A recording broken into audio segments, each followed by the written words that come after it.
Hello दोस्तों। उम्मीद करता हूँ आप सभी बहुत अच्छे होंगे। इस गर्मी के सीजन में सभी जितने अच्छे से गर्मी पड़ रही है उससे ज़्यादा अच्छे तरीके से भी आप लोग पढ़ रहे होंगे। तो आप सभी ने हमारा टेस्ट नंबर 7th अटेम्प्ट कर लिया होगा, जो हमारा हिस्ट्री का पार्ट 1 था। तो चलिए उसके हम डिटेल्ड आंसर डिस्कशन को चालू करते हैं। सबसे पहला क्वेश्चन है, जम्बू द्वीप का संबंध किससे नहीं है? ठीक। तो एंशिएंट इंडिया का नाम क्या हुआ करता था? जम्बू द्वीप। तो जामुन के वृक्ष थे जो बहुत बड़े होते थे। बिल्कुल सही स्टेटमेंट है ये। नेक्स्ट स्टेटमेंट पर आते हैं। बौद्ध ग्रंथों में जम्बूद्वीप उस भाग को कहा गया है जहां पर मौर्य वंश का शासन था। बिल्कुल सही स्टेटमेंट है। नेक्स्ट स्टेटमेंट की तरफ आते हैं।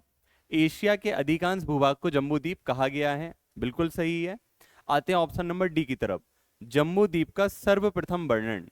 तो जो जम्बूद्वीप का सर्वप्रथम वर्णन हमारे लिए मिलता है वो मिलता है विष्णु पुराण में, ना कि अग्नि पुराण में। तो फर्स्ट क्वेश्चन का आंसर यहां पर हो जाता है डी। आगे आते हैं क्वेश्चन नंबर 2 की तरफ। अब आप देख रहे होंगे ये जो भी हमने क्वेश्चन सिलेक्ट किए हैं ये आपके जो नई अभी हमारे लिए यूनिट 1 ऐड हुई है उसके पार्ट को ये एड्रेस कर रहा है, और हम जनरली कल्चर वाले क्वेश्चन या एंशिएंट इंडिया से रिलेटेड क्वेश्चन को हम डिस्कस कर रहे हैं। नेक्स्ट आते हैं, भारतवर्ष के संदर्भ में क्या सही है? भारतवर्ष का नाम भरत नामक एक राजा के नाम पर पड़ा। बिल्कुल सही स्टेटमेंट है। एक कहानी और आती है कि जो जैन धर्म में पहले तीर्थंकर थे आदिनाथ, उनके बेटे का नाम था भरत। तो भारत भारत का नाम उन भरत चक्रवर्ती के नाम पर भी पड़ा है।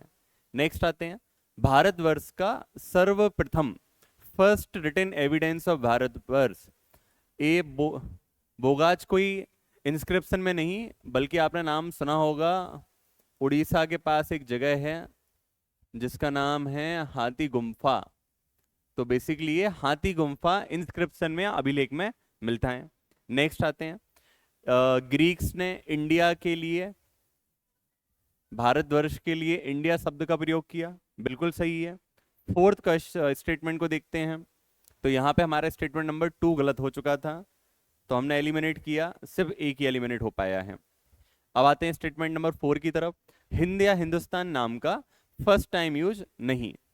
सिंध के लोग, आप याद करिए, हम पढ़ चुके हैं, कई बार आपने पढ़ा होगा हिंदी के मेंस के टाइम पे हिंदी के उत्पत्ति कैसे हुई है।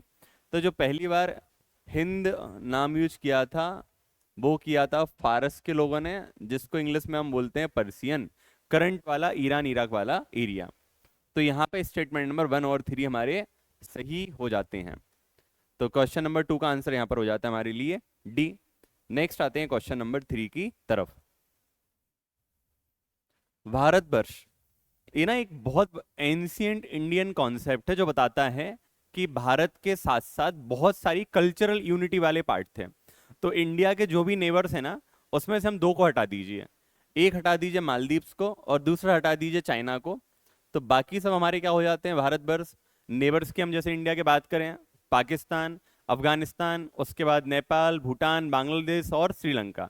तो ये सभी के सभी किसमें आते हैं? हमारे यहाँ भारत वर्ष में आते हैं।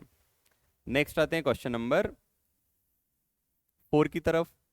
तो क्वेश्चन नंबर 4 जो है ये बेसिकली एक विष्णु पुराण का एक स्टेटमेंट है। तो यहाँ पे 4 का आंसर हो जाता है ये, और हम स्टेटमेंट को पढ़ लेते हैं। वह देश जो समुद्र के उत्तर और हिमालय पर्वत के दक्षिण में स्थित है, भारतवर्ष कहा जाता है, और जहां की संतान भारती कहलाती है। अभी हमने यहाँ पे पहले ही देखा था लास्ट क्वेश्चन में कि जो भारत के लिए भारतवर्ष नाम मिलता है वो हमने यहाँ पे अभी डिस्कस किया था। तो हमारे लिए कहाँ पे मिल जाती है इसकी डिटेल? विष्णु पुराण से। तो उसी क्वेश्चन को इन्होंने फिर से रिवेरीफाई कर दिया है। नेक्स्ट आते हैं क्वेश्चन नंबर 5 की तरफ। ऋग्वेद यूनेस्को की लिस्ट में कब इंक्लूड किया गया था? तो ये क्या गया था? 2007 में। बाकी बहुत सारी डिटेल आपको ऋग्वेद के बारे में पता होगी। वेदों के संकलनकर्ता कौन थे? तो बहुत ही सिंपल सा क्वेश्चन है। वेदों के जो संकलनकर्ता थे वो कौन थे? कृष्ण द्वैपायन। तो 6th क्वेश्चन का आंसर यहां पर हो जाता है ए। नेक्स्ट आते हैं क्वेश्चन नंबर, इसी में एडिशनल डिटेल देखें तो आपने पढ़ा होगा हमारे यहाँ पे 2 प्रकार के गुरु हुए हैं, एक देवों के और दूसरे दानवों के। तो जो देवों के गुरु थे वो थे बृहस्पति, और जो असुरों या राक्षसों या दानवों के गुरु थे वो थे शुक्राचार्य। इसी प्रकार जो आचार्य गौतम थे, तो ये हमारे यहाँ पे न्याय दर्शन से संबंधित हैं, और जो कपिल मुनि थे ये हमारे यहाँ पर सांख्य दर्शन से संबंधित थे।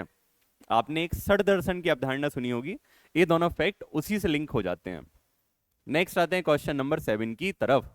राजा भरत किस वंश के थे? तो हमारे लिए पता होगा कि एक युद्ध हुआ था जिसको हम बोलते हैं 10 राजन युद्ध। उसमें आर्य और दस्युओं के मध्य लड़ाई हुई थी। तो जो राजा भरत थे वो आर्यों की तरफ से लड़े थे, या आर्य समुदाय के थे, और इनके वंश का नाम था त्रित्सु। तो 7th क्वेश्चन का आंसर यहां पर हो जाता है हमारे लिए ए। नेक्स्ट आते हैं क्वेश्चन नंबर 8 की तरफ।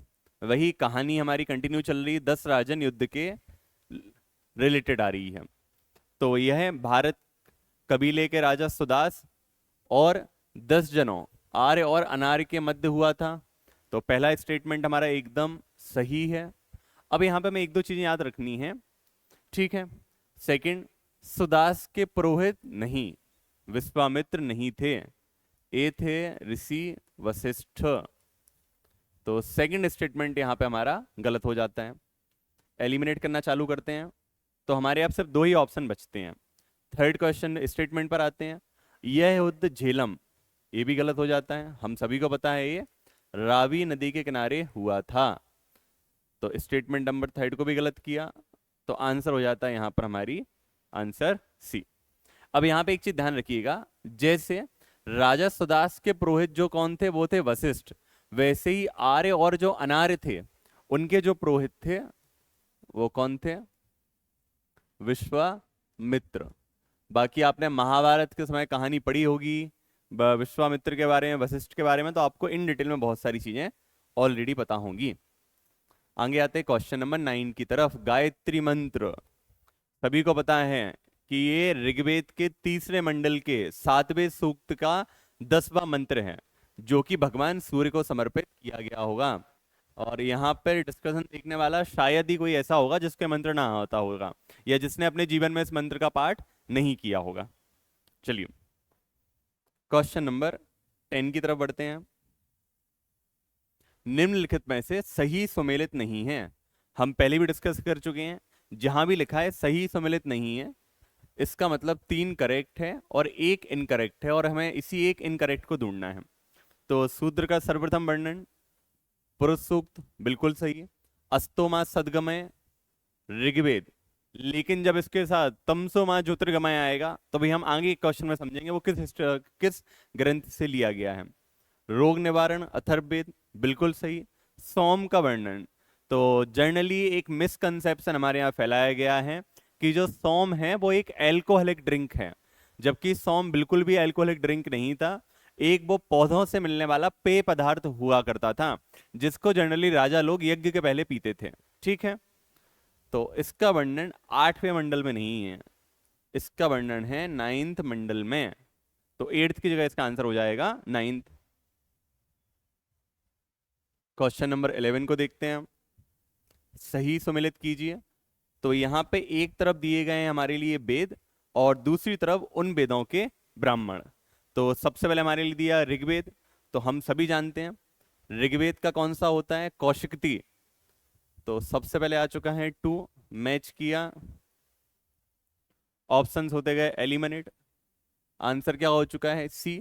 बट एक बार वेरीफाई करेंगे कहीं हम गलत तो नहीं हो रहे हैं। यजुर्वेद 33 है, 2 के बाद 3 आया, फिर हम नेक्स्ट आए हैं सामवेद, उसका जैमिनी है, 2 3 4 हो चुका है। अथर्ववेद उसका गौफत। तो 2 3 4 1 आंसर हमारा सी वेरीफाई हो चुका है। क्वेश्चन नंबर 12 की तरफ आते हैं। आरण्य में किसका वर्णन किया जाता है? तो हम सभी को बताएं आरण्य मतलब होते हैं जंगल। तो ऐसी दीक्षाएं जो जंगल में बैठ के ली जाती थी उनको हम क्या बोलते थे, आरण्य। तो इसमें फिलोसफिकल और मिस्टिकल टॉपिक्स बिल्कुल होते थे, जन्म मृत्यु की बातें बिल्कुल होती थी, आत्मा और जीवन की बातें बिल्कुल होती थी। तो 12th क्वेश्चन का आंसर यहां पर हो जाएगा हमारे लिए D, all of the above. Question number 13 वो भी आरण्य से रिलेटेड है। तो टोटल आरण्य जो हमारे यहाँ होते हैं वो होते हैं 7। तो 13th क्वेश्चन का आंसर यहां पर हो जाता है हमारे लिए सी। नेक्स्ट आते हैं क्वेश्चन नंबर 14 की तरफ।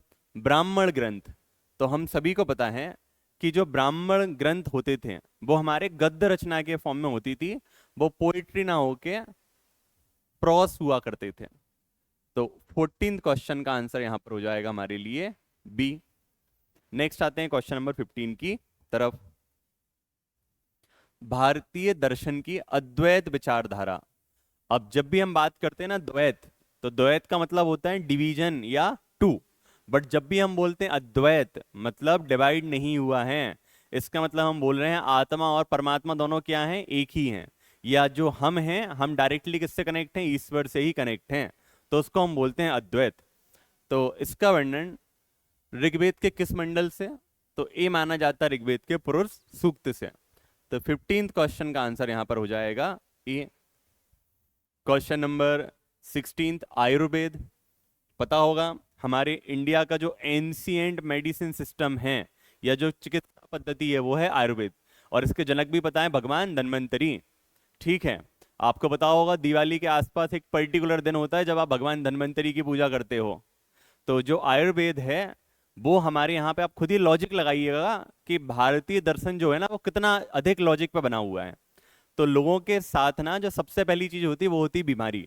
तो जो सबसे पहला हमारे यहाँ पे वेद लगा गया था आयुर्वेद या ऋग्वेद, उसी में इन डिटेल में डिस्क्रिप्शन किसका दिया गया है, ऋग्वेद का। तो 16th क्वेश्चन का आंसर यहाँ पर हो जाएगा हमारे लिए ए। उपनिषद, शाब्दिक अर्थ हमारे लिए पता है उपनिषद के बारे में कि उपनिषद मतलब कि अब हमारे जो वेद हैं वो खत्म होने वाले हैं, और या वेदों का पूरा डिस्कशन हो चुका है। तो ये जनरली तर्क पे आधारित होते थे या कार्य कारण सिद्धांत पर। इसी वजह से उपनिषद का एक और नाम होता है, वो होता है वेदांत या वेदों का अंत। तो जो टोटल उपनिषद है हमारे यहाँ वो हो जाते हैं 108। तो 17th क्वेश्चन का आंसर यहाँ हो जाएगा बी। क्वेश्चन नंबर 18 की तरफ आते हैं। सत्यमेव जयते।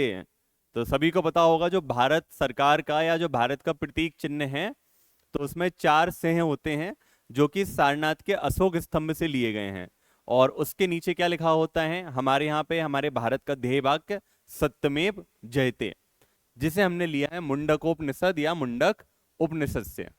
तो 18th का आंसर यहां पर हो जाता है सी।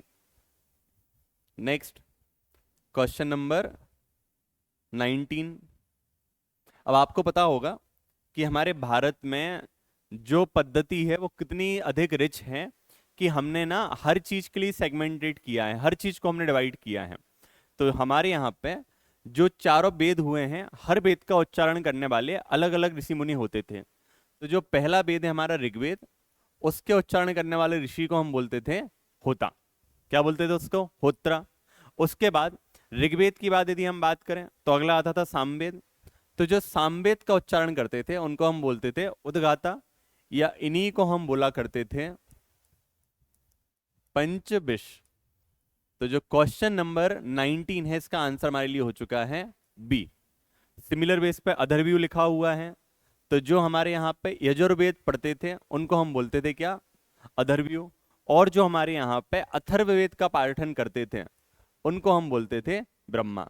तो ध्यान रखिएगा, ऋग्वेद वाले होत्रा होते थे, सामवेद वाले हमारे लिए उद्गाता या पंचविश होते थे, यजुर्वेद वाले अधर्व्यू होते थे, और अथर्ववेद वाले को हम क्या बोलते थे, ब्रह्म। क्वेश्चन नंबर 20 को देखते हैं। अभी हमने समझा है कि भारत में एक दार्शनिक पद्धति थी जिसको हम बोलते थे षड दर्शन। तो उसमें टोटल 6 ब्रांच आती थी। तो वहीं पे इन्होंने 4 ब्रांच के नाम दिए हैं, और ये हमसे पूछ रहे हैं किसने किस ब्रांच को स्टार्ट किया है, उसके बारे में इनको मैच करना है। तो जो हमारे यहाँ पे सबसे पहली ब्रांच दी गई है इसको हम बोलते हैं वैशेषिक। अभी हमने डिस्कस किया था इसके बारे में, ठीक है। तो जो वैशेषिक ब्रांच है इसके जो फाउंडर थे महर्षि कणाद, और उन्हीं का नाम था उलूक। केमिस्ट्री में साइंस में आपने पढ़ा होगा, पहली बार एटॉमिक थ्योरी भी इन्होंने दी थी। तो सबसे पहले आंसर हो चुका है 2, मैच किया, आंसर सी मैच हो चुका है। बट आंसर को हम वेरीफाई करेंगे, आगे देखेंगे न्याय। हम ऑलरेडी डिस्कस कर चुके हैं ऋषि गौतम, तो 4 हो चुका है। पूर्व मीमांसा, तो ये जैमिनी 1 हो चुका है, और लास्ट में उत्तर मीमांसा या बदरायण, तो इसका आंसर यहां पर हो जाता है 3। तो ऐसे क्वेश्चन नंबर 20 का आंसर हमारा हो चुका है सी। नेक्स्ट आते हैं क्वेश्चन नंबर 21, पंच महायज्ञ। तो जो भारतीय ज्ञान परंपरा है, इसमें हमने बताया है बहुत सारी चीजों का वर्णन किया गया है। तो उसी प्रकार से हम ना यज्ञ 5 चीजों के लिए करते हैं। यज्ञ का मतलब क्या होता है? याजना। याजना मतलब हमारे लिए अब अपने जीवन में कुछ इच्छित चीजों को चाहिए है, तो हम किसी एक इष्ट देव को मान के उनकी पूजा पाठ करना चालू कर देते हैं। तो आप बताइए, कोई भी आदमी चाहेगा कि राक्षस की पूजा पाठ करे? तो ऑटोमेटिकली आंसर, इसका आंसर क्या हो चुका है यहाँ पर? ए। तो एक मनुष्य यज्ञ होता है, एक पितृ यज्ञ होता है, एक ब्राह्मण यज्ञ होता है, एक हमारे यहाँ पे देव यज्ञ होता है, और जो भी हमारे पूर्वज रहे हैं या जो कुटुंबी जन रहे हैं जो इस संसार में नहीं है, तो उनके आशीर्वाद के लिए एक यज्ञ होता है जिसको हम बोलते हैं भूत यज्ञ। तो ये जो भूत यज्ञ है ना, उसको इस भूत यज्ञ का पार्ट मत मानिए। ये भूत यज्ञ बिल्कुल ही क्या है, हमारे यहाँ पे अलग है। नेक्स्ट आते हैं क्वेश्चन नंबर 22 की तरफ। 16 संस्कार। सभी को पता है कि हमारा जो जीवन है या जो हमारी भारतीय जीवन शैली है वो 16 संस्कारों पर आधारित होती है। तो निष्क्रमण होता है, सीमांतोन्नयन होता है, समागमन ना होके हमारे यहाँ पर समावर्तन संस्कार होता है। इसका मतलब क्या है कि अब हमारी शिक्षा की समाप्ति हो चुकी है। तो क्वेश्चन नंबर 22 का आंसर सी हो जाता है। क्वेश्चन नंबर 23, तो जिस भारतीय जीवन शैली में हम वर्तमान में रह रहे हैं, या बोला जा रहा है कि हम लोग वेस्टर्नाइज हो चुके हैं। तो वेस्टर्नाइज बोलना बहुत ही अपने लिए नीचा दिखाने वाला टर्म है। तो हम बोल सकते हैं बेसिकली वी आर चरवाकिज्म, या हम चरवाक होते जा रहे हैं। चरवाक का मतलब क्या होता है कि जो चल रहा है उसी को चलने दो, बढ़िया लाइफ में एंजॉय करो। तो अब खुद ही सोचो, चरवाक ने सिर्फ एक ही पुरुषार्थ माना होगा, वो कौन सा है? काम।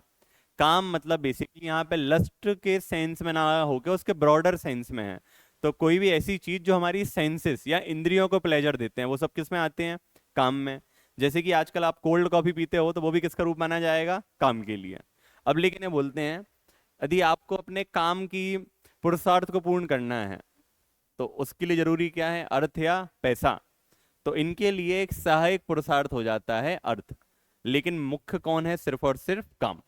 कि जो भी हम वर्तमान में जी रहे हैं, तो आप मानिए हम वेस्टर्नाइज नहीं हुए हैं। फिर से कोई पूछे तो बोल दिया करिएगा।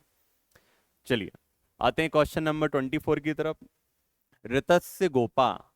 तो एक मिसकंसेप्शन है, ऋतस्य मतलब ऋतुओं के देवता। ऐसा बिल्कुल नहीं है। ये जल के देवता वरुण भी थे, ये नैतिकता के भी देवता थे, और ऋतुओं के देवता भी थे। तो ये सिर्फ और सिर्फ किससे संबंधित नहीं थे? वायु के देवता वायुदेव, या इन्हीं को हम बोलते हैं पवन देव। तो क्वेश्चन नंबर 24 का आंसर यहां पर हो जाता है हमारे लिए डी। क्वेश्चन नंबर 25 की तरफ आते हैं। निम्नलिखित में से सही सुमेलित है, मतलब यहां पर सिर्फ एक सही है और 3 क्या हैं? गलत हो चुके हैं। तो जो सभा होती थी वो बुद्धिजीवी वर्ग की या इंटेलिजेंसिया क्लास की कमेटी होती थी। समिति जनरल पब्लिक की हुआ करती थी, मतलब ये दोनों गलत हैं। गण या परिषद यह शाही वर्ग या सैनिक वर्ग या एडवेंचर क्लास की होती थी, बिल्कुल सही। क्वेश्चन नंबर 25 का आंसर यहां पर हो चुका है सी। और जो बिदअत हुआ करती थी, ये एक सबसे पुरानी संस्था थी जो धार्मिक लोगों की संस्था हुआ करती थी। आगे देखते हैं क्वेश्चन नंबर 26 को। गुप्त वंश के संदर्भ में कौन सी स्मृति से जानकारी मिलती है? तो जो भी हमारे लिए गुप्त वंश की जानकारी मिलती है वो पूरी की पूरी मिलती है हमारे लिए नारद स्मृति से। तो क्वेश्चन नंबर 26 का आंसर हो जाता है डी। बाकी हमें बहुत याद नहीं रखना है यम स्मृति और पाराशर स्मृति को। मनु स्मृति के बारे में आप सबको बताएं, भगवान मनु ने लिखी थी, और इसमें जाति व्यवस्था और वर्ण व्यवस्था का थोड़ा सा वर्णन मिल जाता है। नेक्स्ट, चतुर्विंशति मतलब 24,000। तो जो 24,000 श्लोक दिए हैं या 24,000 श्लोक दिए हैं, तो वो दिए हैं रामायण में।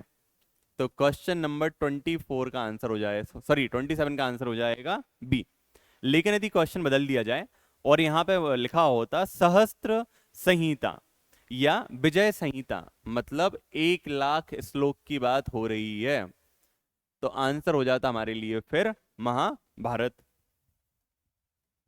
Next question number 28। 18 पुराणों में सर्वाधिक प्राचीन और प्रामाणिक पुराण। तो जो हमारे लिए पहला पुराण मिलता है वो सातवाहन डायनेस्टी के टाइम पे मिलता है, और वही मोस्ट ऑथेंटिक पुराण आज भी माना जाता है। तो वो पुराण हो जाता है हमारा मत्स्य पुराण। तो जो 18 में सबसे पुराना, सातवाहन की इंफॉर्मेशन देने वाला और मोस्ट ऑथेंटिक, ये सभी चीजें किसके साथ होती है? हमारे मत्स्य पुराण के साथ। बौद्ध धर्म से संबंधित क्वेश्चन है, और क्वेश्चन खुद ही अपने आप को एक्सप्लेन कर रहा है। महायान वैपल्य सूत्र, मतलब आंसर क्या हो चुका है? महायान।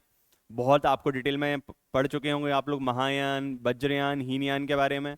बस इन जनरल याद रखिए कि जो बुद्ध को सिर्फ और सिर्फ एक महान पुरुष मानते थे वो होते थे हीनयान वाले। जो बुद्ध को भगवान मानने लगे थे और मूर्ति पूजा करने लगे वो थे महायान। लेकिन जिनको लगा कि बुद्ध के साथ साथ देवी तारा हैं और हम तंत्र मंत्र से सारी चीजें पा सकते हैं, तो वो कौन से थे? हमारे वज्रयान वाले। Question number 30। मिलिंदोपहनो, ये भी बुद्ध धर्म से एक ग्रंथ है जिसमें क्वेश्चन आंसर के फॉर्म में चीजों को बताया गया है, और ये one of the ancient Indian language Pali में लिखा गया है। और इसमें डिस्कशन होता है, पुराना नाम मिनांडर और अभी का नाम हो जाता है इनका मिलिंद, और बौद्ध भिक्षु नाग सेना। तो क्वेश्चन नंबर 30 का आंसर हो जाएगा ए। क्वेश्चन नंबर 31 की तरफ आते हैं। बौद्ध मतों की दार्शनिक व्याख्या। सब कुछ रट के बैठे हो कि त्रिपिटक होते हैं बौद्ध धर्म की कुछ, जिन्हों में सारी बौद्ध धर्म की रीतियां बताई गई हैं, पद्धतियां, नियम, कानून, उपदेश सब बताए गए हैं। तो जो सबसे पहला होता है सुत्त पिटक, इसमें भगवान बुद्ध के क्या दिए गए हैं? उपदेश दिए गए हैं। अगला आता है विनय, इसमें बेसिकली कोड ऑफ कंडक्ट या नियम कायदे क्या होने चाहिए इसके बारे में जानकारी दी गई है।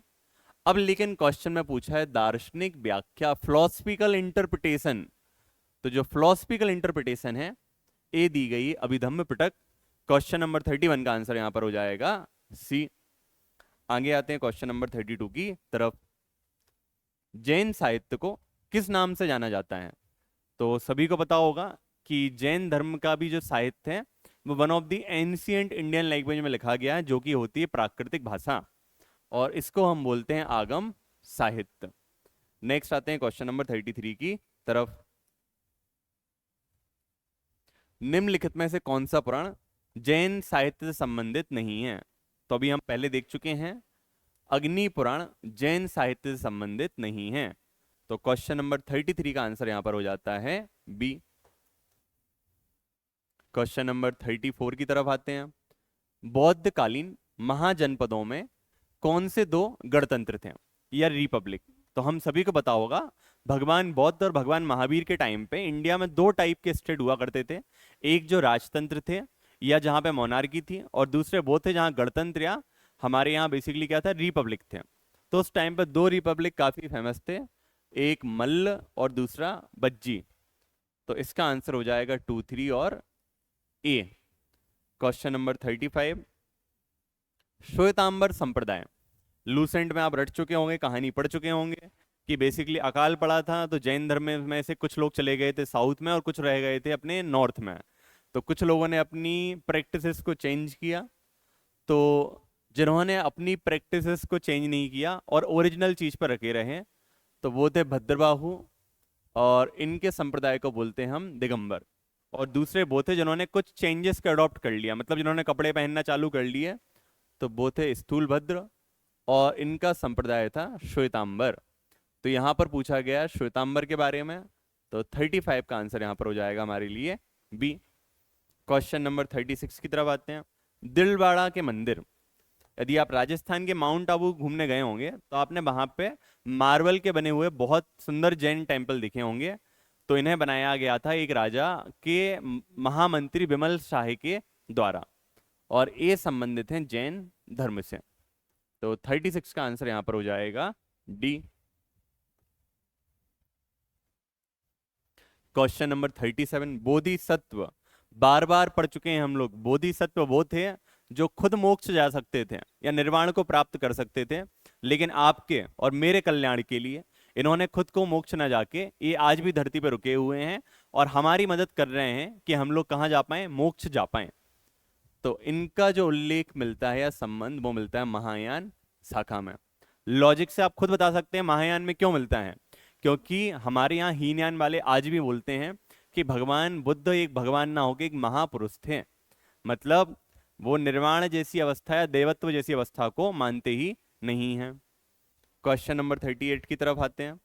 ऋषभदेव आदिनाथ जैन धर्म के पहले तीर्थंकर और इनका चिन्ह था वृषभ या बुल।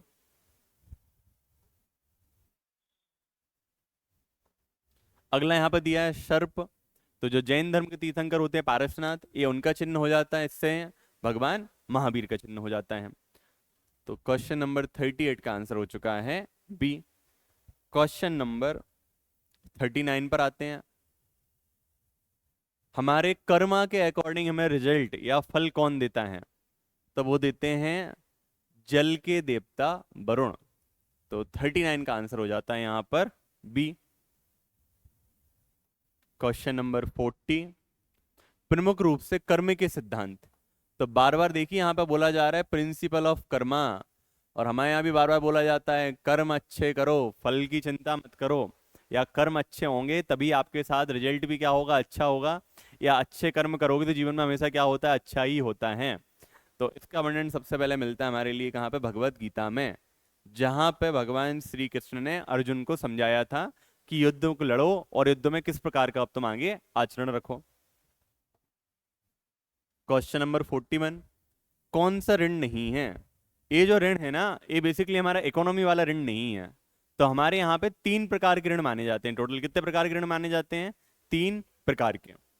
एक होता है पितृ ऋण, दूसरा देव ऋण, और तीसरा ऋषि ऋण या गुरु ऋण।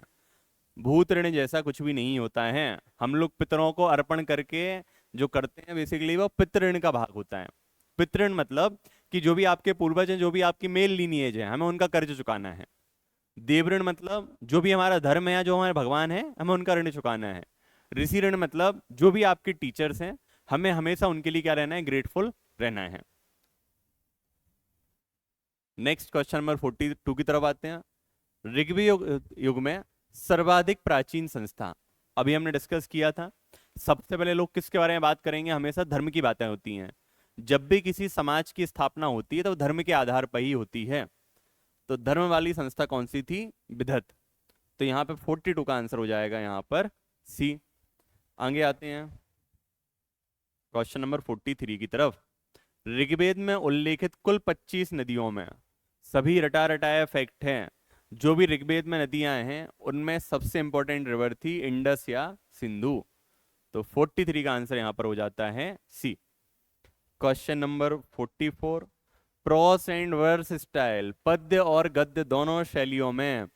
तो हम सभी को पता है वो किस वेद की रचना की गई हमारे यहाँ पे, यजुर्वेद की। यजुर्वेद मतलब इसमें यज्ञ की विधि, यज्ञ के नियम, यज्ञ क्यों करना है, यज्ञ किस लिए करना है, उस यज्ञ से क्या फल मिलेगा, ये सबका सब कहाँ लिखा हुआ है, यजुर्वेद में। क्वेश्चन नंबर 45, सर्वप्रथम चारों आश्रमों के विषय की जानकारी। सभी को पता है 4 आश्रम होते हैं। आपका सबसे पहला आश्रम कौन सा होता है जिसमें अभी आप चल रहे हैं, ब्रह्मचर्य। इसके बाद आते हैं गृहस्थाश्रम, फिर वानप्रस्थ, और सबसे आखिरी में संन्यास। तो जो भी इन चारों की जानकारी मिलती है वो जवालोपनिषद से मिलती है। तो क्वेश्चन नंबर 45 का आंसर हो जाता है यहां पर डी। क्वेश्चन नंबर 46 की तरफ हम आते हैं। गोत्र व्यवस्था किस प्रचलन में कब आई थी। तो पहले हम सबको पता होगा कि हमारे यहाँ पे ऐसी कोई गोत्र व्यवस्था जैसी व्यवस्था नहीं थी, और एक गोत्र व्यवस्था ही कहीं ना कहीं बाद में जाति व्यवस्था के रूप में आई है। तो जो भी हमारे यहाँ बुराइयां आनी चालू हुई हैं धर्म के अनुसार, वो सब आनी चालू हुई हैं उत्तर वैदिक काल में। तो 46 क्वेश्चन का आंसर यहाँ पर हो जाता है सी। नेक्स्ट आते हैं क्वेश्चन नंबर 47 की तरफ। षड दर्शन का बीजारोपण किस काल में हुआ, इन विच पीरियड द षड दर्शनाज वॉज दी इमर्ज्ड। तो आप ही सोचिए पहले हमारा धर्म बढ़िया चल रहा था तो हमने कभी और चीजों के बारे में सोचा नहीं। बट जो हमारे यहाँ पे ना लेटर वैदिक पीरियड आया, वहां पे धर्म में बहुत सारी बुराइयां आनी चालू हो गई। तो वहां पे बहुत सारे ऋषि मुनि हुए जिन्होंने धर्म की नए सिरे से व्याख्या करनी चालू हुई, और वहीं उन्हीं में से जो 6 मुख्य ब्रांच है उनको हम बोलते हैं षड दर्शन। तो 47 का आंसर यहाँ पर हो जाता है हमारे लिए सी। नेक्स्ट आते हैं क्वेश्चन नंबर 48 की तरफ। महावीर स्वामी यति कब कहलाए? तो जब भगवान महावीर स्वामी ने अपना घर त्याग दिया था तो उसको हमने बोला था यति कहलाए हैं। तो 48 का आंसर यहां पर होगा ए। लेकिन जब भगवान महावीर स्वामी ने अपनी इंद्रियों को जीता तब हमने उनको बोला था जिनेंद्र। और जब उनको ज्ञान प्राप्ति हो गई थी तब हमने उनको बोला था केवली या कैवल्य। नेक्स्ट आते हैं क्वेश्चन नंबर 49 की तरफ। बुद्ध धर्म की अष्टांगिक मार्ग रट चुके होंगे आप लोग इसके बारे में, कि बेसिकली बुद्ध धर्म में सबसे पहले बताया गया है कि 4 प्रकार के दुख हैं, उनको दूर करने का मार्ग है, जो मार्ग है वो है अष्टांगिक मार्ग। तो इसकी जो जानकारी मिलती है वो मिलती है छांदोग्य उपनिषद से। तो क्वेश्चन नंबर 49 का आंसर हो जाता है सी।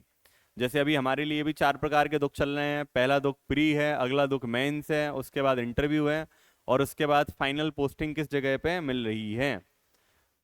क्वेश्चन नंबर 50, विश्व का पहला गणतंत्र या फर्स्ट रिपब्लिक। तो जब फ्रांस के लोग सोच भी नहीं पा रहे थे कि रिपब्लिक जैसा कोई कॉन्सेप्ट क्या होता है, उससे भी लगभग 2500 साल पहले इंडिया में रिपब्लिक बन चुके थे। तो जो पहला रिपब्लिक था वो था वैशाली। 15th क्वेश्चन का आंसर हो जाता है शी। और वैशाली कहां पर है? हमारे बिहार में। इसीलिए बोला जाता है कि जो भी इंडिया का one of the intelligent mind है वो कहां पर रिसाइड करता है? हमारे यहाँ बिहार में। क्यों? क्योंकि उनका कल्चर जो है वो 2500 साल पुराना है। वो 2500 साल पहले से डेमोक्रेसी को जानते थे। इसीलिए आपने देखे होंगे इंडिया में जो जो बड़े बड़े मूवमेंट हुए हैं, चाहे वो इंडिगो मूवमेंट हो, चाहे वो जेपी आंदोलन हो, चाहे वो स्टूडेंट मूवमेंट हो, सबकी स्टार्टिंग कहाँ होती है? हमेशा बिहार से। क्वेश्चन नंबर 51 पर आते हैं। महात्मा बुद्ध। तो जो महात्मा बुद्ध थे वो भी एक रिपब्लिक से बिलोंग करते थे, और वही रिपब्लिक उनकी क्लैन के नाम पे, या क्या बोले, क्लैन के लिए एग्जैक्ट हिंदी मुझे भी क्लिक नहीं हो रहा है, तो वो कौन से क्लैन के थे? शाक्य क्लैन। तो 51 का आंसर यहां पर हो जाता है बी। बट ध्यान रखिएगा उनकी जो माता थी महामाया, वो कोकिल गणराज्य से बिलोंग करती थी।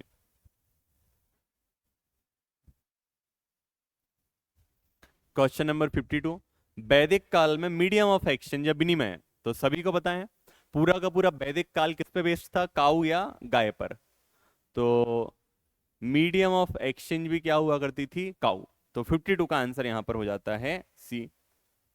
नेक्स्ट, सभा और समिति। प्रजापति। प्रजापति मतलब भगवान ब्रह्मा, या जिन्होंने पूरी पृथ्वी की उत्पत्ति की हुई है। तो ये प्रजापति की 2 पुत्रियां थी। इसका उल्लेख सबसे पहले किस पर है? अथर्व वेद में। तो क्वेश्चन नंबर 53 का आंसर यहां पर हो जाता है डी। नेक्स्ट आते हैं क्वेश्चन नंबर 54 की तरफ। महावीर स्वामी का उनके दामाद जामली। अब यहाँ पे एक फैक्ट याद रखने वाली बात है कि हमने समझा है जैन धर्म की 2 ब्रांच हुई। अब दोनों ब्रांच ने पहले तो अपना कोड ऑफ कंडक्ट या ड्रेस कोड चेंज किया, फिर बाद बाद में इन्होंने अपना लिटरेचर भी चेंज किया। तो जो दिगंबर विचारधारा है वो आज भी ये मानती है कि महावीर स्वामी हमारे यहाँ पूर्ण बाल ब्रह्मचारी थे। उन्होंने जीवन भर कोई भी अपनी शादी विवाह नहीं की। लेकिन जो श्वेतांबर संप्रदाय है वो मानता है उन्होंने अपनी शादी विवाह किया हुआ था, और उनका जो दामाद थे उनका नाम था जामली। तो जो भी उनका उनसे भेदभाव हुआ था वो हुआ था क्रिया माणकृत के सिद्धांत पर। तो क्रिया माणकृत का सिद्धांत क्या बोलता है कि हमें वर्तमान जीवन को किस आधार पर जीना है। तो ये दोनों के लिए कन्फ्लिक्टिंग पॉइंट था, और ये श्वेतांबर दर्शन के अनुसार है।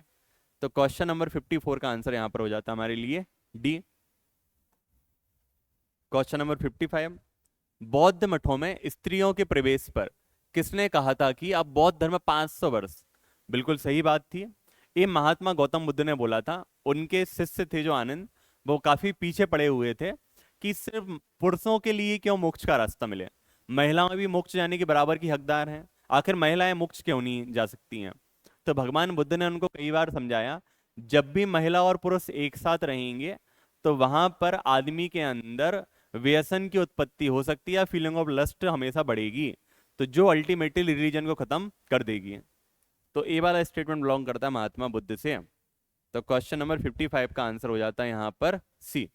और ध्यान रखिए, जो उनकी पहली महिला शिष्या थी वो थी उनकी मौसी गौतमी। तो 55 क्वेश्चन का आंसर हो चुका है हमारे लिए यहाँ पर सी। क्वेश्चन नंबर 57 पर बढ़ते हैं। सर्वप्रथम किस उपनिषद में देवकी के पुत्र और अंगिरा के शिष्य के रूप में भगवान श्री कृष्ण का उल्लेख मिलता है? तो वो किस में मिलता है? सबसे पहले छांदोग्य उपनिषद में। तो 56 का आंसर हो जाता है यहाँ पर सी। Question number 57, 12 रत्नियां। अब ये रत्नियां है ना, ये बेसिकली जेम्स वाली बात नहीं हो रही है कि जो हम अंगूठी में पहनते हैं, गले में पहनते हैं। ये रत्नियां ना अधिकारी होते थे जो जनरली राजा के कामों को सुपरवाइज करते थे और राजा पे एक इफेक्टिव कंट्रोल बना के रखते थे, कि जैसा हमारे यहाँ पे पार्लियामेंट होता है उसी टाइप का एक सिस्टम हुआ करता था। तो जो 12 अधिकारी थे उनका सबसे पहला वर्णन मिलता है शतपथ ब्राह्मण में। तो क्वेश्चन नंबर 57 का आंसर यहाँ पर हो जाता है ए। क्वेश्चन नंबर 58 की तरफ आते हैं। वैभाषिक और सौतांत्रिक संप्रदाय का संबंध किससे था? तो ये दोनों बौद्ध धर्म के हीनयान संप्रदाय से लिंक होते हैं। तो 58 का आंसर यहां पर हो जाता है हमारे लिए ए। नेक्स्ट क्वेश्चन नंबर 59 की तरफ आते हैं। सही सम्मिलित नहीं है, following is not correctly matched. ठीक है, तो इसी को हमारे लिए देखना है। तो यहाँ पे कुछ हमारे यहाँ पे इंडिया के फिलोसफिकल टेक्स्ट दिए गए हैं और दूसरा उनके प्रोपोनेंट या उनके प्रणेता कौन दिए गए हैं। तो शून्यवाद नागार्जुन बिल्कुल सही है। विज्ञानवाद मैत्रीनाथ बिल्कुल सही है। आजीविका मक्खिल गोसाल बिल्कुल सही है। आजीविका के बारे में आपने पढ़ा होगा सम्राट अशोक के समय बहुत कुछ, जब भी सम्राट अशोक को पढ़ते हैं। शांख्य हम सबको पता है वो कौन थे? कपिल मुनि। और कणाद की कौन सी थी? वैशेषिक। तो यहां पे 59 का आंसर हो जाता हमारे लिए डी। नेक्स्ट आते हैं क्वेश्चन नंबर 60 की तरफ। ऋग्वेद के 5 जन, तो ऋग्वेद में टोटल 5 जनों की बात की है। वो कौन कौन से थे? यदु तुर्वेश पुरु अनु दुहु, लेकिन कुरु जैसा कोई भी नाम लिखा नहीं मिलता है। तो 60 का आंसर यहां पर हो जाएगा हमारे लिए बी। क्वेश्चन नंबर 61 की तरफ आते हैं। अशोक स्तंभ का संबंध। कुछ क्वेश्चन हमेशा पीएससी ऐसे पूछती है कि हम लोग आपस में हंस लें, ठीक है, या आंख बंद करके भी आंसर लगाएं तो हमें तो सही होगा। तो जब अशोक का स्तंभ है तो लॉजिकली बनवाया भी अशोक ने होगा। तो 61 का आंसर यहां पर हो जाएगा डी। क्वेश्चन नंबर 62 ये आ चुका है हमारा प्री हड़प्पा सिविलाइजेशन के पास से। तो जो बुर्ज होम है हमको पता है ये जे&के में एक जगह का नाम है। आहार या कायथा ये राजस्थान में, अतरंजी खेड़ा यूपी में और हथनौरा एमपी के सीहोर के पास में। इन्होंने ये दिया है। अब हमसे पूछा है बेसिकली कहाँ से किस चीज के हमारे लिए एविडेंस मिले हुए हैं। सबसे पहले हम लोग कहाँ पे आते हैं? बुर्ज होम में। ठीक है, तो जो बुर्ज होम है वहां से एग्रीकल्चर के एविडेंस नहीं मिले हमारे लिए। बुर्ज होम से हमें जो एविडेंस मिले हैं ना वो मिले हैं पालतू पशुओं के, और इसमें भी प्रोमिनेंटली डॉग के। हिंदी शब्द कहना अच्छा नहीं लगेगा इसलिए आप डॉग पे ही काम अभी चला लो। तो फर्स्ट ऑप्शन को हमने एलिमिनेट कर दिया है। अब बच रहे हैं सब कौन कौन से हमारे लिए? बी और सी। आहार या कायता ए कॉपर आर्टिफैक्ट्स बिल्कुल सही है, मतलब ये ऑप्शन भी एलिमिनेट हुआ। और 62 का आंसर हो चुका है हमारे लिए बी। बट जस्ट वेरीफाई कर लेंगे। अतरंजी की खेड़ा आयरन आर्टिफैक्ट्स बिल्कुल सही। हथनोरा ह्यूमन स्कल बिल्कुल सही। तो 62 का आंसर हो जाता हमारे लिए बी। क्वेश्चन नंबर 63 की तरफ बढ़ते हैं। अब यहाँ पे हमारे लिए कुछ डायनेस्टी और उनका एरिया ऑफ रूलिंग दिया गया है। तो मैत्रक का बल्लभी बिल्कुल सही। पुष्यभूति का थानेश्वर बिल्कुल सही। मौखरी का कन्नौज बिल्कुल सही। मतलब 2 ऑप्शन एलिमिनेट हो चुके हैं। अब आंसर बात हो चुकी बी और डी पर। पांड्य नागपुर ना होके इनका मैकाल के आसपास वाला रीजन था। तो आंसर हो चुका है हमारा यहां पर डी। आगे देखते हैं क्वेश्चन नंबर 64। बोधिसत्व बार बार पढ़ चुके हैं हम लोग, डिस्कस भी कर चुके हैं। ये लोग अन्न की निर्माण में सहायता करते हैं। तो 64 का आंसर हमारे लिए हो जाता है बी। क्वेश्चन नंबर 65 की तरफ आते हैं। सिंधु सभ्यता में घोड़े की मृत मूर्तियां किस स्थल से प्राप्त हुई हैं? ठीक है, डेड हॉर्स स्कल्पचर्स कहाँ पे मिले हमारे लिए? तो ये हमारे लिए मिलते हैं दो जगह से। पहली जगह कौन सी है? तुर्कोताड़ा। और अगली जगह कौन सी है? लोथल। बस, तो 1 और 4 का मैच किया, 65 का आंसर हो चुका है यहां पर सी। आगे आते हैं क्वेश्चन नंबर 66 की तरफ। अकबर के समय मीर समा, तो जो अकबर के यहाँ पर डोमेस्टिक डिपार्टमेंट को देखते थे या होम डिपार्टमेंट या घरेलू चीजों को देखते थे, उनको हम बोलते थे मीर समा। तो 66 का आंसर हमारे लिए हो जाता है यहाँ पर ए। आगे आते हैं क्वेश्चन नंबर 67। कंफ्यूज मत होइएगा, जब भी पैगोडा लिखा हो, बेसिकली ये म्यांमार में बहुत सारे पैगोडा मिलते हैं, इंडिया में भी 2 पैगोडा मिलते हैं, एक होता है सप्त पैगोडा और एक होता है ब्लैक पैगोडा। तो जो ब्लैक पैगोडा है वो है कोणार्क का सूर्य मंदिर, बट इन्होंने पूछा है हमसे सप्त पैगोडा। ठीक है, तो इंडिया में एक पल्लव डायनेस्टी हुई है, उसके राजा थे महेंद्र वर्मन। तो जो भी हमारे यहाँ पे द्रविड़ टेम्पल आर्किटेक्ट है वो पल्लव डायनेस्टी ने ही चालू किया था। और इन्होंने महाबलीपुरम है, बेसिकली पुडुचेरी या चेन्नई के पास में, वहां पे इन्होंने 7 मंदिर बनवाए थे। तो इन्हें या तो बोलते हैं सप्त पैगोडा या 7 रथ मंदिर। क्वेश्चन नंबर 68 को देखते हैं। सल्तनत कालीन मजलिस ए खतबत, मजलिस ए खतबत मतलब एक डिस्कशन का मीडियम जिसमें सुपीरियर लोग बैठते थे, वो क्या हो सकती है? सिर्फ और सिर्फ मंत्री परिषद। तो 68 का आंसर यहां पर हो जाता है बी। Question number 69। भारत का राष्ट्रीय कैलेंडर, सभी को पता है कि हमारे यहाँ पे ना भारत में ना जब भी कोई महान राजा हुआ करता था, वो अपने नाम पे एक कैलेंडर को चालू कर देता था। जैसे विक्रमादित्य के नाम पर विक्रम संवत था, उसी प्रकार हमारे यहाँ पे एक कैलेंडर होता है जिसको हम बोलते हैं शक संवत। इसका आंसर आप लोग को खुद ही पता होगा कि ये किन राजा ने चालू किया था। तो ये 78 एडी में स्टार्ट होता है, और जो हमारा ईयर का पहला दिन होता है वो होता है 22 मार्च। लेकिन जब भी लीप ईयर आएगा तब वो हो जाता है 21 मार्च। क्वेश्चन नंबर 70 की तरफ आते हैं। तैमूर लंग काफी विवादित प्रश्न है, आपको पता है रीजन क्या है? तो इसने भारत पर आक्रमण किया था 1398 में। तो 17 का आंसर हो जाता है बी। और याद होगा उस समय तुगलक डायनेस्टी के नसरुद्दीन तुगलक का यहाँ पे राजकाज चल रहा था जब ये अटैक हुए थे, और काफी कमजोर राजा थे कि जो अपने अल्टीमेटली किंगडम को बचा नहीं पाए। दलियाते फिरोज शाही, इसमें फिरोज शाह तुगलक का पूरा डिटेल दी है और उसको लिखा हुआ है एजाउद्दीन किरमानी ने। तो 71 क्वेश्चन का आंसर हो जाता है हमारे लिए डी। क्वेश्चन नंबर 72 की तरफ आते हैं। सुल्तानगढ़ी, दिल्ली में आप घूमने जाइएगा, दिल्ली के पास एक सुल्तानगढ़ी है। तो जो भी हमने मकबरे देखे हैं, तो अधिकतर जो फेमस मकबरा है वो किसके लिए बनाया गया है? ताजमहल, हाँ, प्रेमी और प्रेमिका के लिए।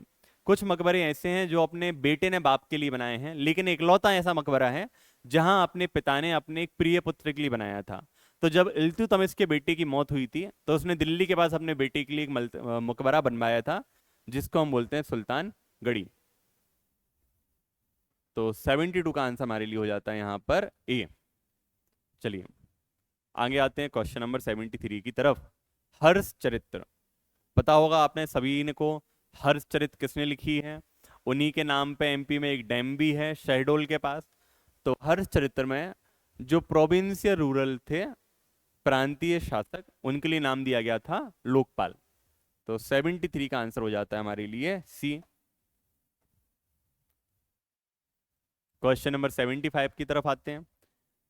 किस इतिहासकार को मंगोलों ने, एमपीपीएससी का one of the favourite question है, अमीर खुसरो। बाकी अमीर खुसरो के बारे में तो इतनी डिटेल है कि 1 घंटे का एक लेक्चर सिर्फ और सिर्फ अमीर खुसरो पर हो सकता है। Question number 75। अब्दुल रज्जाक किसके समय भारत आया था? तो अब्दुल रज्जाक किसके समय आया है? देवराय द्वितीय। 75 का आंसर हो जाता है सी। बाकी डिटेल आपको पता होगा, ये पर्सिया से आया हुआ एक ट्रेवलर था। Question number 76। किस विदेशी यात्री ने मध्य देश को ब्राह्मणों का, तो हम सभी को पता है चंद्रगुप्त जो हमारे यहाँ पे राजा थे, चंद्रगुप्त द्वितीय, उनके समय एक चाइनीज ट्रेवलर आया था फैयान, तो उसने इसके बारे में कहा है। तो 76 का आंसर हो जाता है बी। और सभी को पता होगा, आयोग क्वेश्चन भी पूछ चुका है हैंसांग के बारे में, तो ये राजा हर्षवर्धन के समय इंडिया में आया हुआ था और इसी ने कुंभ के मेले के बारे में थोड़ा बहुत वर्णन किया हुआ है। क्वेश्चन नंबर 77, अकबर के समय मीर बख्शी, मीर मतलब क्या हो जाता है मंत्री, और बख्शी मतलब सेना, तो 77 का आंसर यहां पर हो जाता है हमारे लिए बी। क्वेश्चन नंबर 78, चिश्ती सिलसिले में, पता है चिश्ती बेसिकली एक सूफी सिलसिला था जो काफी ज्यादा टॉलरेंट थे या सहिष्णु थे। तो इनको समझ में आया कि जीवन को स्वस्थ रखने के लिए व्यायाम जरूरी है और व्यायाम का सबसे अच्छा पार्ट होता है योग, क्योंकि वो आपका मेडिटेशन भी कराता है और साथ साथ में फिजिकल वर्कआउट भी। तो इनको सबसे पहले अडॉप्ट किया था निजामुद्दीन औलिया ने, जिनकी दरगाह दिल्ली के पास में है। चलिए आगे अल्टीमेटली हमारे इस क्वेश्चन का आगा का पार्ट, तो एक हमारे यहाँ पे ग्रंथ में लिखा हुआ है सिर्फ अस्तोमा सदगमय, और दूसरे ग्रंथ में इसका आगे का भाग लिखा हुआ है तमसोमा ज्योतिर्गमय। तो यदि हम पूरे की बात करें तो ये पूरा का पूरा लिया गया है हमारे यहाँ वृहद आरण्य से। तो 79 का आंसर यहाँ पर हो जाता है हमारे लिए डी। आगे आते हैं क्वेश्चन नंबर 80 की तरफ।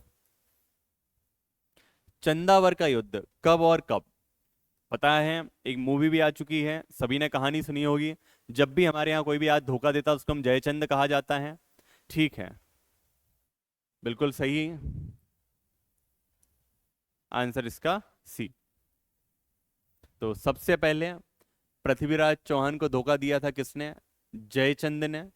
तो अल्टीमेटली इसके धोखे की वजह से कौन हारे थे, पृथ्वीराज चौहान। और गौरी जो था वो तो शुरू से ही धोखेबाज था, तो इसने अल्टीमेटली किसको हरा दिया, जयचंद को, और उस युद्ध का नाम होता है चंदावर। क्वेश्चन नंबर 81, कबीरदास की भाषा कौन सी थी। कबीरदास को एटर्नल पोएट बोला जाता है, कि जो इन्होंने आज से 500 साल पहले बोला है उसकी रिलेवेंस आज भी है। एक सिंपल सा दोहा आप सभी ने सुना होगा, चलती चाकी देखकर दिया कबीरा रोए, दुई पाटन के बीच में साबत बचाना कोय। इसका मतलब क्या है कि जब भी दो कंट्री लड़ती हैं या जब भी कोई दो बड़े प्लेयर लड़ते हैं तो हमेशा बीच में निर्दोष या मासूम लोग मारे जाते हैं। आप किसी भी देश के पर्सपेक्टिव से देख लिए, जब भी कोई दो देश लड़ेंगे तो वहां पे हमेशा हानि किनकी होती है, मासूम लोगों की। तो इनकी जो भाषा थी ना वो जन सामान्य की भाषा थी, और उन्होंने ना एक लैंग्वेज पे स्टिक नहीं रहे हैं। संस्कृत की जरूरत लगी संस्कृत यूज किया, ब्रज ले ली, अवधी ले ली, फारसी ले ली, सब लैंग्वेज ले ली। तो इनकी लैंग्वेज को बोला जाता है पंचमेल खिचड़ी या साधु कड़ी। तो 81 का आंसर यहां पर हो जाएगा सी। क्वेश्चन नंबर 82, शिवाजी का जन्म सभी को पता है, बिल्कुल रटा रटाया फैक्ट है, शिवनेर के किले में हुआ था। और यदि पूछा जाए कि उनका राज्याभिषेक कहां हुआ था, तो आंसर हो जाएगा रायगढ़ का फोर्ट हो जाएगा। क्वेश्चन नंबर 83, लंगर, तो गुरु नानक देव जी ने अपने समय जाति प्रथा को खत्म करने के लिए एक ऐसा सिस्टम बनाया जहां पर सभी लोग बैठकर एक साथ खाना खा सकते थे, तो वो था लंगर। तो 83 क्वेश्चन का आंसर हो जाएगा हमारे लिए B. Question number 84, Sukerchakia Misl, Punjab में बहुत सारी मिसल बनाई गई थी, या जब पंजाबी सूबा टूटा तो बहुत सारी वहां पर मिसल के फॉर्म में इंटीग्रेशन हो गए, उसमें से एक मिसल थी सकर चकिया, तो उसको चालू किया था चित्तर सिंह ने। और इसी मिसल में एक महान प्रतापी राजा हुए थे जिनका नाम था रणजीत सिंह, जिन्होंने अल्टीमेटली पूरे पंजाबियों को आपस में जोड़ा, पंजाब को इंटीग्रेट किया, और ये पंजाब इंडिया पाकिस्तान दोनों में था, और इनका काफी लंबे समय तक राज चलता रहा।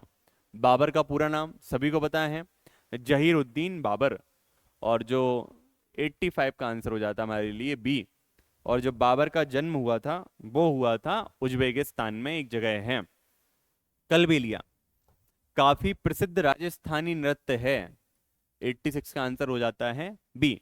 आप सभी ने देखा होगा कलबेलिया नृत्य, अपने स्कूल में देखा होगा जनरली, लड़कियां इस डांस में पार्टिसिपेट करती थी। तो कलबेलिया जो नृत्य है 2010 से यूनेस्को की कल्चरल इंटेंजिबल हेरिटेज की लिस्ट में है।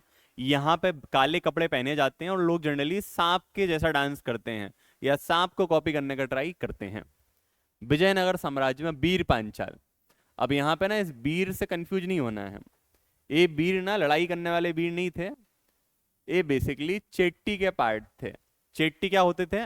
जो व्यापार करने में एक्सपर्ट होते थे, क्योंकि विजयनगर एम्पायर के किंग मानते थे जिसकी इकोनॉमी जितनी ज्यादा स्ट्रांग होगी वो एम्पायर ऑटोमेटिकली क्या होता जाएगा? स्ट्रांग होता जाएगा, जो आज भी चलता है।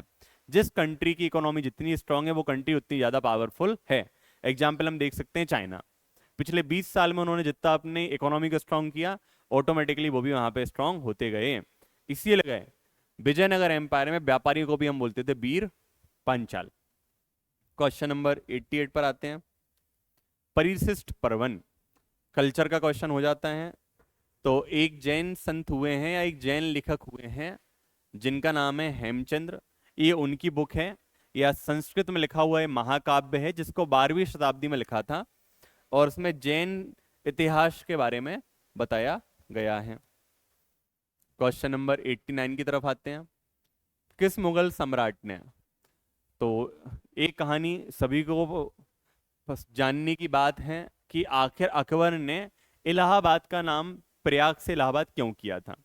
कि अकबर ना बेसिकली एक बार एक वॉर के टाइम पर निकला, तो वो एक जगह पे जाके रुका जहां पे 3 नदियों का संगम हो रहा था।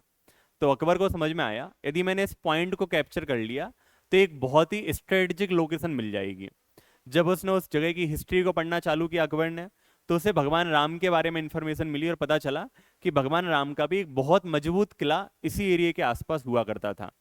तो उसने अपनी इस्लाम की विचारधारा के अनुसार इसे एक भगवान का निवास माना, या इलाही की जगह, या इलाही बात, जो बाद में हमारी भाषा में बिगड़ बिगड़ के इलाही बात से क्या हो गया? इलाहाबाद। तो 89 का आंसर यहां पर हो जाएगा A, Akbar. Question number 90। Bharat में सर्वप्रथम गन पाउडर या बारूद, तो बहुत ही ज्यादा मिसगाइडेड फैक्ट है, और हम लोग इसको बार बार बाबर बाबर रटते हैं, लेकिन नहीं। बहमनी एम्पायर के जो राजा थे मोहम्मद शाह फर्स्ट, वो इसको काफी पहले यूज कर चुके थे। तो 90 का आंसर यहां पर हो जाता है हमारे लिए ए। Question number 91। न्याय की जंजीर बिल्कुल हटा हुआ फैक्ट है, जहांगीर। 91 का आंसर हो जाएगा यहां पर बी। नेक्स्ट क्वेश्चन नंबर 92 की तरफ। यहां पर राजाओं के नाम और उनके टाइटल दिए गए जिनको मैं मैच करना है। सिकंदर ए सानी अलाउद्दीन खिलजी, बिल्कुल सही, मतलब ये चारों ऑप्शन चल रहे हैं। गाजी मलिक, तो गाजी मलिक का टाइटल था मोहम्मद बिन तुगलक नहीं, इनके पिताजी गयासुद्दीन तुगलक। तो दूसरा हमारा ऑप्शन गलत हो चुका है। अब मतलब बचा है बी और सी। स्वयं को खलीफा मुबारक खिलजी, बिल्कुल सही, मतलब अभी भी आंसर बी और सी चल रहे हैं। रैयत ए आला, तो रैयत ए आला मुबारक खाने नहीं, खिज्र खां, जो कि सैयद वंश के थे। मतलब आंसर हो चुका है हमारा सी, 1 और 3।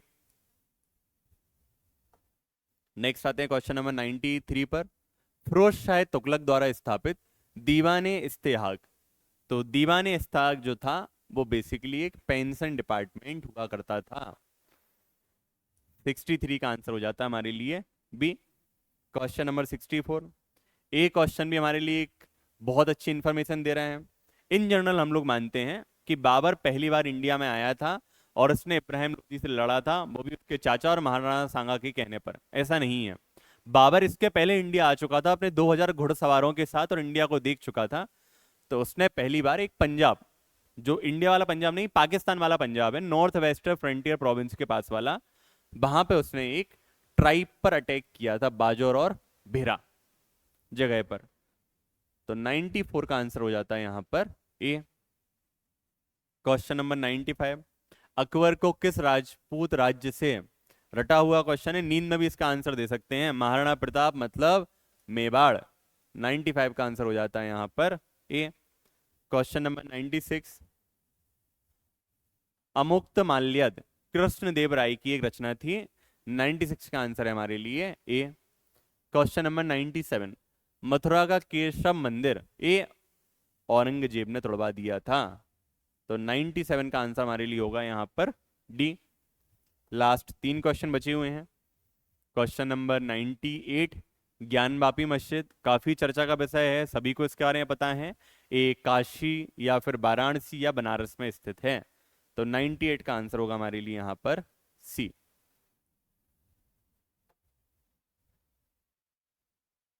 जो इंडिया में इस्लामिक टाइम पीरियड था, सल्तनत पीरियड से लेकर मुगल तक, तो वहां पे अलग अलग टाइप के टैक्स लगाए जाते थे। कुछ आपने सुना होगा जजिया, कुछ जकात, कुछ जमात। उसी में से एक कर होता था जिसको हम बोलते थे उस्र टैक्स। तो ये बेसिकली एग्रीकल्चर प्रोड्यूस का 1/10 या 10% हुआ करता था। और ये सिर्फ और सिर्फ किससे लिया जाता था? मुस्लिम से। हिंदुओं से अलग अपने यहाँ टैक्स का रेट उस समय चलता था। तो 99 का आंसर यहां पर हो जाएगा हमारे लिए बी। सबसे लास्ट क्वेश्चन, क्वेश्चन नंबर 100। दीवान ए इंसा डिपार्टमेंट दिल्ली सल्तनत में, तो ये बेसिकली पत्राचार विभाग या लेटर डिपार्टमेंट हुआ करता था। तो 100 क्वेश्चन का आंसर हो चुका है डी। उम्मीद करता हूं आप सभी लोगों की पढ़ाई बहुत अच्छे से चल रही होगी। इसी प्रकार पढ़ते रहिए। अगला टेस्ट जो है वो हमारा हिस्ट्री का पार्ट 2 है। तो सारे टेस्टों का बहुत अच्छे से अटेम्प्ट कीजिए। Thank you.